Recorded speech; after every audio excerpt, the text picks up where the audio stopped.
Hello bull trackers दोस्तों, finally हम deal के इतने नज़दीक आ गए जितने आज तक कभी नहीं आ पाए और इसको ऑफिशियली अलग अलग पार्टीज़ ने कंफर्म किया है। लेकिन क्या मार्केट इसको लेकर एक्साइटेड दिख रहा है? अगर हम इंडियन मार्केट्स को देखें तो ऊपर के लेवल पर वो सस्टेन नहीं कर पाए। यूरोपियन मार्केट्स में काफ़ी ल्यूक वार्म रिस्पॉन्स देखने को मिला और अमेरिकन मार्केट्स प्री ओपनिंग में भी काफ़ी सॉफ्ट दिख रहे हैं। तो मार्केट को आखिर डर क्या है? ऑफिशियल कंफर्मेशन के बावजूद भी क्यों मार्केट्स इतने एक्साइटेड नहीं दिख रहे हैं? और इसके साथ आज का मार्केट कैसा परफॉर्म किया, इसको भी हम इस वीडियो में डिकोड करने वाले हैं।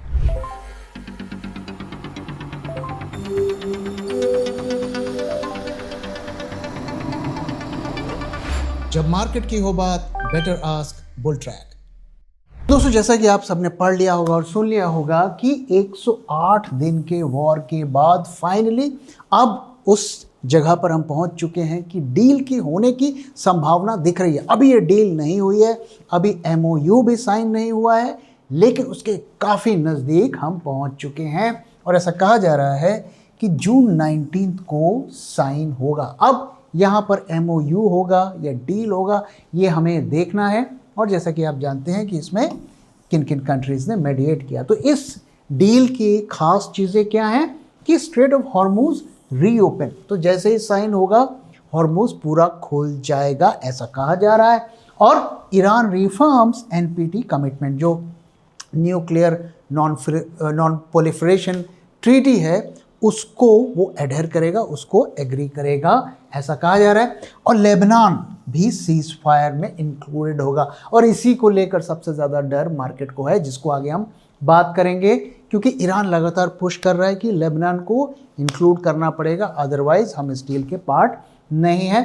60 day nuclear talks to follow, तो पहले MOU साइन होगा, फिर 60 दिन का विंडो मिलेगा, उसमें न्यूक्लियर मैटर को रिजॉल्व किया जाएगा और फिर फाइनल डील होगी और US immediately blockade हटाएगा।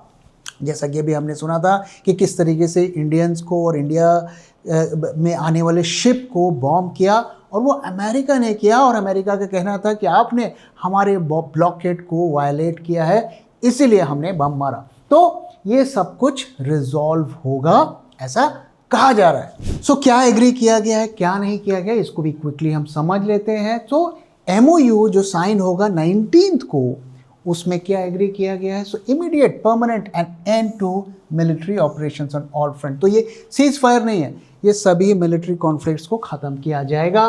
Straight of Hormuz opens to all shipping on signing day, तो जैसे ही साइन होगा हॉर्मुज पूरी तरीके से खुल जाएगा सबके लिए। US नेवल ब्लॉकेड और इरानियन पोर्ट्स लिफ्टेड इमीडिएटली, जो अमेरिका ने ब्लॉकेड बनाया है वो हटा दिया जाएगा। Lebanon cease fire included Hezbollah and Israel, तो हिजबुल्ला इजराइल की जो खटपट चल रही है उनको भी इस डील में शामिल किया जाएगा।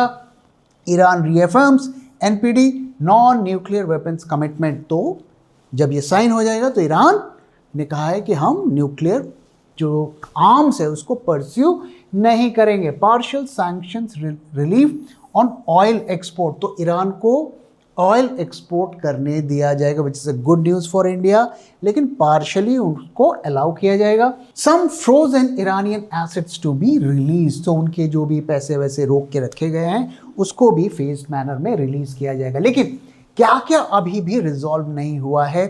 MOU के साइन होने से पहले और बाद में ये बड़े इश्यूज बन सकते हैं। तो full nuclear limit enrichment caps defer to 60 day talks, तो न्यूक्लियर को इस डील से बाहर ले जाया जा रहा है। वेरिफिकेशन मैकेनिज्म कैसे वेरीफाई किया जाएगा, इसको अभी स्पेसिफाई नहीं किया गया। फ्रोजन एसेट्स टाइमलाइन, अब देखिए ये एक मुद्दा बन गया है। जो ईरान के फ्रोजन एसेट्स हैं, जो पैसा अमेरिका ने फ्रीज करके रखा है, US and Iran disagrees on sequencing. Iran कह रहा है पहले पैसा दो फिर हम बात करेंगे, अमेरिका कह रहा है पहले MOU साइन होगा फिर पैसा रिलीज होगा।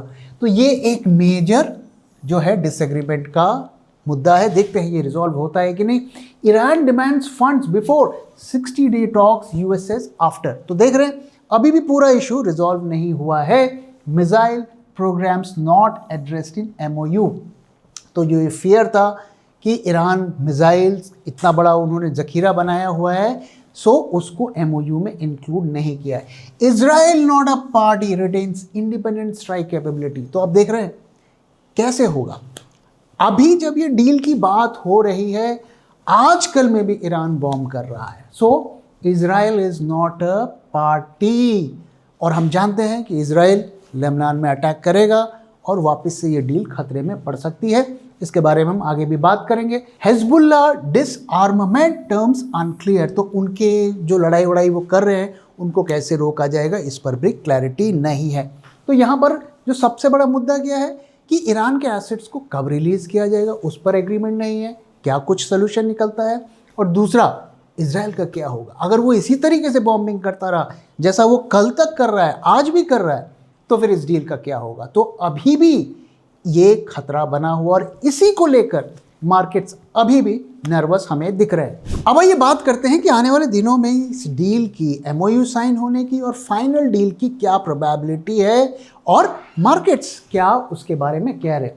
तो अगर हम पॉली मार्केट को देखें, जो कि यूएसए में एक बड़ी बेटिंग साइट है, वहाँ हमें क्या देखने को मिल रहा है कि जून 30 तक डील के 100% होने के चांस है।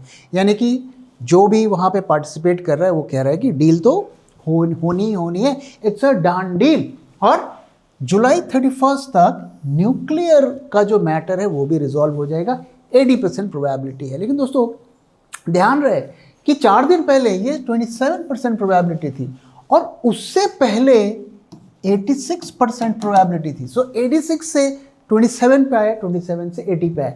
तो ये बता रहा है कि सेंटिमेंट्स जो है ना 1-2 दिन में ही पूरी तरीके से पलट जा रहे हैं, इतनी वॉलेटाइल सिचुएशन है। तो इसलिए इसका आज जो हम देख रहे हैं वो एक ही इजराइल के एक एक्शन से ही पूरी सिचुएशन बदल सकती है।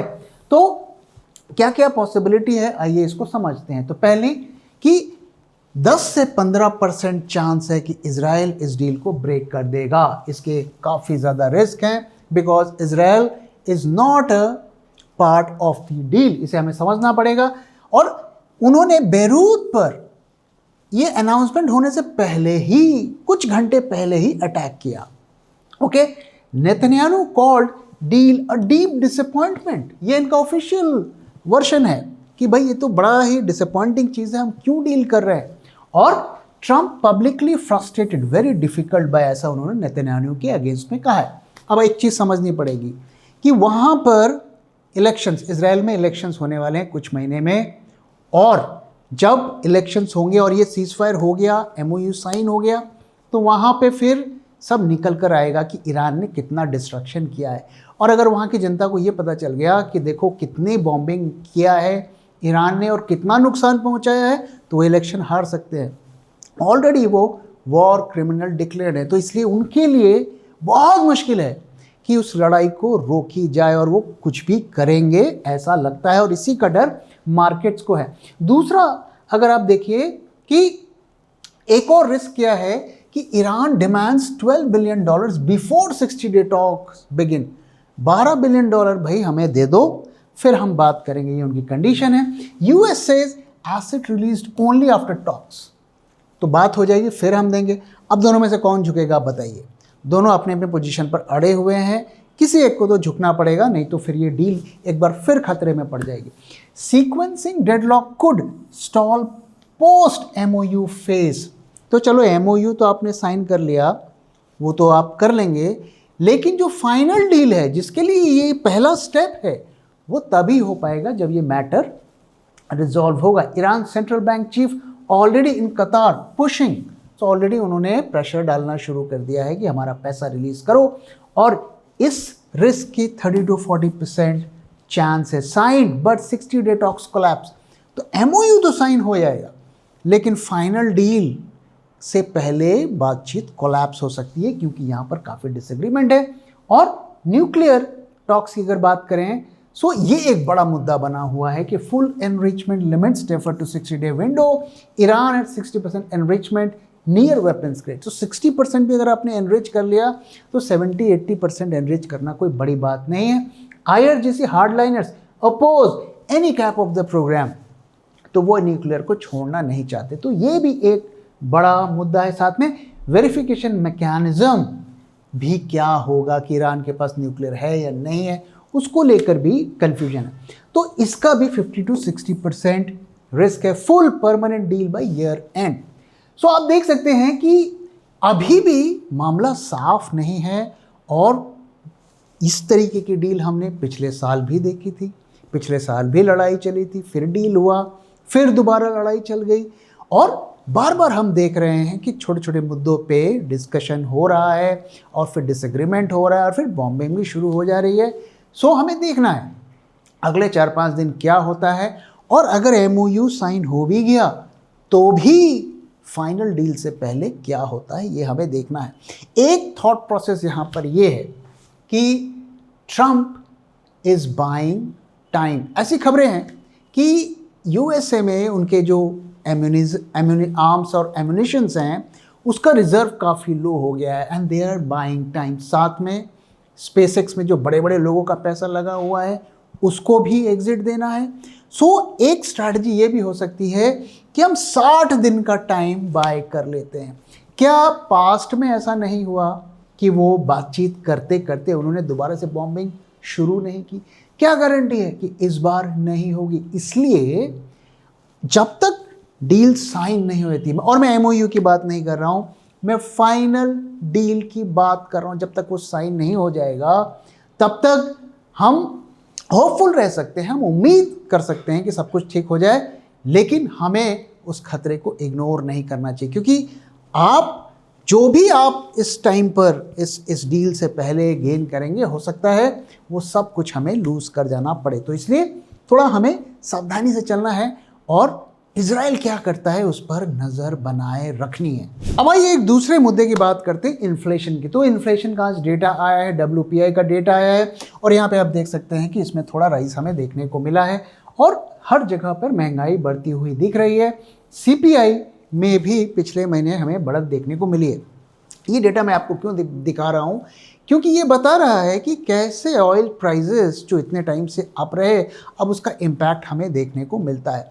अब हमें देखना है कि डील होती है नहीं होती है, कितने ऑयल प्राइसेस गिरते हैं, क्योंकि हॉर्मोज से माइंस हटाने में ही कई हफ्ते लग जाएंगे, और इसी का रिएक्शन आज मार्केट में भी हमें देखने को मिला। अगर आप इंडाइसेस को देखेंगे आज, सो रियल्टी और जो ऑटो इंडस्ट्रीज़ हैं उसमें तो हमें अच्छी रैली देखने को मिली, लेकिन उसी से रिलेटेड बैंकिंग और फाइनेंस सेक्टर में उतनी रैली हमें नहीं देखने को मिली। और उसकी वजह क्या थी?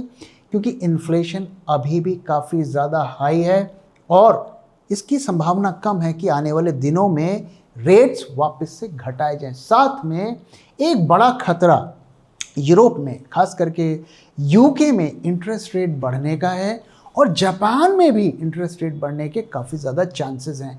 तो दुनिया अब अभी हाई इंटरेस्ट रेट की तरफ जा रही है, और ऐसे में इंडिया में रेट्स कट करना मुश्किल होगा।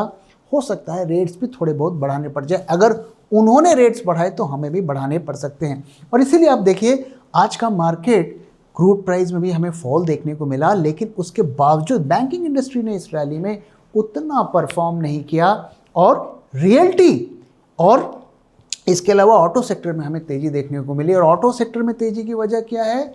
क्योंकि जो पिछले दिनों EV में सेल बढ़ने लगी थी, अब वो रिवर्स होगी, क्योंकि ये लड़ाई ख़त्म होती हुई हमें दिख रही है। इसलिए आज का मार्केट हमें ये बता रहा है कि कॉशियसली ऑप्टिमिस्टिक है, बहुत ज़्यादा बुलिशनेस हमें देखने को नहीं मिल रही। अब आइए मार्केट की तरफ चलते हैं, और सबसे पहले मार्केट का डेटा, खास करके FII के डेटा को समझने की कोशिश करते हैं। सो फ्राइडे तक सिचुएशन क्या थी, ये मैं आपको एक वीकली पिक्चर, वीकली कंपैरिजन दिखा रहा हूँ। सो पिछले हफ्ते फ्राइडे तक का अगर हम डेटा देखें, सो इतने शॉर्ट्स उनके रह गए हैं, और उससे पिछले हफ्ते में उनके इतने शॉर्ट्स थे, करीब 24,000 से ज़्यादा के शॉर्ट्स उन्होंने कट किए हैं। मेजॉरिटी शॉर्ट्स उनके फ्राइडे के दिन ही कट हुए हैं। उनकी पुट कॉल रेशियो में भी हमें अच्छा जंप देखने को मिला, 0.52 से बढ़ के 0.72 हो गया। उनके जो ओवरऑल शॉर्ट पोजीशंस हैं वहाँ पर भी 78,000 कट्स किए गए, यानी कि फ्यूचर्स, ऑप्शन सबको मिलाकर काफ़ी शॉर्ट्स उनके कट हुए हैं। FII कैश की अगर बात करें तो उनकी सेलिंग तो चल रही है, पिछले हफ्ते तक चली, उसमें थोड़ी सी गिरावट हमें देखने को मिली है। आप देख सकते हैं कि लास्ट टू लास्ट वीक उन्होंने 31,000 करोड़ की सेलिंग की थी, जो घट के आधी रह गई। और पुट कॉल रेशियो अगर निफ्टी की बात करें तो वहाँ पर भी हमें अच्छा जंप देखने को मिला है, बैंक निफ्टी में भी जंप देखने को मिला है। सो डेटा हमें बता रहा है कि एफआई की पोजीशन खास करके अगर हम देखें, काफ़ी शॉट्स उन्होंने कट किए हैं, अच्छे किए हैं। अब हमें देखना है कि ये कंटिन्यू होता है। कई दफ़े जब खबर आती है सो आप अपने शॉर्ट्स कट कर लेते हैं, लेकिन आप लॉन्ग नहीं जाते और फिर राइज के बाद दोबारा शॉर्ट्स कट, आप दोबारा से शॉर्ट्स क्रिएट करते हैं। तो हमें देखना है क्या होता है। और आज का डेटा भी नहीं आया है, आज जब डेटा आएगा तो कल हम इसके बारे में बात करेंगे कि क्या वो और भी शॉर्ट्स कट कर रहे हैं या दोबारा से शॉर्ट्स क्रिएट कर रहे हैं। अगर हम सेक्टर्स की बात करें तो आप देख सकते हैं कि फार्मा थोड़ा डाउन रहा, हेल्थ केयर डाउन रहा, लेकिन उसके अलावा मोटा मोटा पूरा मार्केट अप था। लेकिन आप देखिए जो महंगाई है उसका इम्पैक्ट हमें एफएमसीजी में देखने को मिल रहा है। आज का मार्केट अगर आप देखें तो रियल्टी सेक्टर में हमें रैली देखने को मिली और ऑटो भी काफ़ी तेज़ रहा। इसके अलावा अगर आप देखेंगे ना सो मार्केट में कुछ बहुत ज़्यादा तेज़ी हमें नहीं देखने को मिल रही है। निफ्टी ऑयल एंड गैस में भी हमें ठीक ठाक रैली देखने को मिली, कई स्टॉक्स में हमें 2.5-3% तक का गेन देखने को मिला। तो ये आप देख सकते हैं सेक्टर की सिचुएशन अगर आप देखेंगे तो ये ब्रॉड बेस्ड रैली हमें नहीं दिख रही है, ये सिलेक्टिव बाइंग दिख रही है। और इसके जो मेन कंट्रीब्यूटर्स हैं आज वो हैं आपके ऑटो और रियल्टी और कुछ हद तक consumer durables. If a cat wants to be a lion, it needs to lose its appetite for rats. What do you want to be? Bulltrack Global Portfolio. Think big, think global. अब आइए आज का data देखते हैं। आज के data में हमें क्या देखने को मिल रहा है। तो एक बार फिर हम 24,000 तक टच करके लगभग आए और फिर हम ऊपर के लेवल पर सस्टेन नहीं कर पाए। मार्केट क्लोज होते होते हमें वापस से मार्केट में थोड़ा फॉल देखने को मिला और यूरोपियन मार्केट्स भी हाई पर सस्टेन नहीं हुए, वहाँ से भी मार्केट्स गिरता हुआ हमें देखने को मिला। तो 23,850 के आसपास निफ्टी क्लोजिंग दिया और आज हमने करीब 231 पॉइंट्स गेन किए। तो 2 दिन को अगर हम देखें फ्राइडे और आज मिलाकर करीब 700 पॉइंट्स हमने गेन कर लिए। वोलेटिलिटी की पिक्चर देखें, कोई मेजर शिफ्ट नहीं हुआ है, थोड़ा सा उसमें इम्प्रूवमेंट हमें देखने को मिला है। सो कॉल आईवी पुट आईवी में करीब 1% का हमें फॉल देखने को मिला। विक्स में भी अगर आप देखिए कुछ बहुत ज़्यादा बदलाव नहीं है, ऐसा नहीं है कि मार्केट से फेयर पूरा का पूरा ख़त्म हो गया। जो फ्राइडे की सिचुएशन थी उसके आसपास हैं और फ्राइडे से पहले भी अगर आप देखें तो बहुत ज़्यादा फॉल नहीं है, करीब वहाँ पर भी 1% से कम का हमें इम्प्रूवमेंट देखने को मिला है। और जो सबसे सरप्राइजिंग की बात है, आज फिर देखिए पिछले 2 दिनों से मार्केट्स ऊपर जा रहे हैं तो शॉर्ट्स कट हो रहे हैं। यहाँ पे ओआई डाउन हो रहा है, अभी भी लॉन्ग्स बनते हुए हमें नहीं दिख रहे हैं। अगर आप प्रीमियम की पिक्चर भी देखें सो ठीक ठाक है, लेकिन अभी जितनी होनी चाहिए उससे कम है। अभी भी फ्यूचर्स के डेटा में बुलिशनेस के साइंस हमें नहीं दिख रहे हैं और आज अच्छा खासा वॉल्यूम रहा, टर्नओवर एवरेज से ज़्यादा रहा, तो which is a positive sign. तो कुछ हद तक बाइंग आज हुई है कैश मार्केट में, ऐसा हमें दिख रहा है। और साथ में एडवांस डिक्लाइन रेशियो भी काफ़ी ठीक ठाक है, काफ़ी अच्छा है मैं कहूँगा।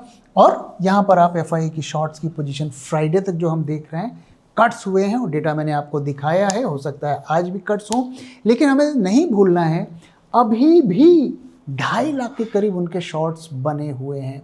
तो अगर बुलिश सेंटिमेंट्स होना है और उसमें हमें रिवर्सल देखने को मिलना है सेंटिमेंट्स में, तो इनके शॉर्ट्स कट होने चाहिए। तो फिलहाल के लिए तो अभी बहुत ज़्यादा कट्स होते हुए हमें नहीं दिख रहे हैं। अब ये चार्ट्स की तरफ चलते हैं और देखते हैं कि यहाँ से हमें क्या क्लूज मिल रहे हैं। तो दोस्तों मैं आपको लगातार दिखा रहा हूँ कि प्राइजेस इस चैनल पे मूव कर रहे हैं और आप देख सकते हैं कि चैनल के टॉप और बॉटम को वो पूरी तरीके से फॉलो करता हुआ दिख रहा है और यहाँ पर अब ये चैनल से बाहर निकल गया है। हमने आपके साथ शेयर किया था कि इसका करीब 23,700 इस रैली का टॉप हो सकता है। तो आप देख सकते हैं कि इसको पछाड़ कर ऊपर चला गया है, लेकिन ऊपर के लेवल पर सस्टेन नहीं कर पाया है। मोस्ट लाइकली अगर ये डील वील अभी दोबारा से लटक जाती है या डिले हो जाता है या कोई दोबारा से इजराइल की तरफ से हरकत होती है तो इसको वापस नीचे इस चैनल पर आना है। अगर सब कुछ बढ़िया है और इसको ऊपर जाना है तो इसके लिए एक लेवल बहुत इंपॉर्टेंट है, वो है 23,950। इस लेवल के ऊपर जब तक नहीं जाएगा तब तक हम ये नहीं मानेंगे कि इसने इस चैनल को ब्रीच कर दिया है, बाईपास करके ऊपर चला गया। तो फिलहाल के लिए आप इन दोनों चैनल पर नज़र बनाए रखिए। अगर इससे ऊपर जाता है तो हम कहेंगे कि ये रैली कुछ दिन और चलेगी, हो सकता है फ्राइडे तक चले। और अगर इस लेवल को तोड़ के 23,750 को वापस से तोड़ता है तो हम ये मानेंगे कि ये डाउनवर्ड जर्नी ये दोबारा शुरू कर रहा है और वापस से इस चैनल पर जा रहा है। सिचुएशन काफ़ी न्यूज़ बेस्ड है और इसमें टेक्निकल फंडामेंटल्स को एक दो दिन के लिए यूज़ करना बहुत मुश्किल होता जा रहा है। कल निफ्टी की एक्सपायरी भी है तो वहाँ पर भी थोड़ी वोलेटिलिटी हमें देखने को मिल सकती है, इसलिए काफ़ी हमें कॉशियसली चलना है। और कल का दिन अवॉइड करिए ट्रेड करने के लिए, क्योंकि वहाँ पर एक बार फिर हमें वोलेटिलिटी देखने को मिल सकती है और फिर परसों से हम फिर ट्रेडिंग के लेवल्स की बात करेंगे। तो दोस्तों इसी के साथ इस वीडियो को मैं यहाँ पे खत्म कर रहा हूँ। वीडियो कैसा लगा जरूर बताइएगा, अपना फीडबैक भी शेयर करना मत भूलिएगा। Thank you very much for watching and thank you for your time.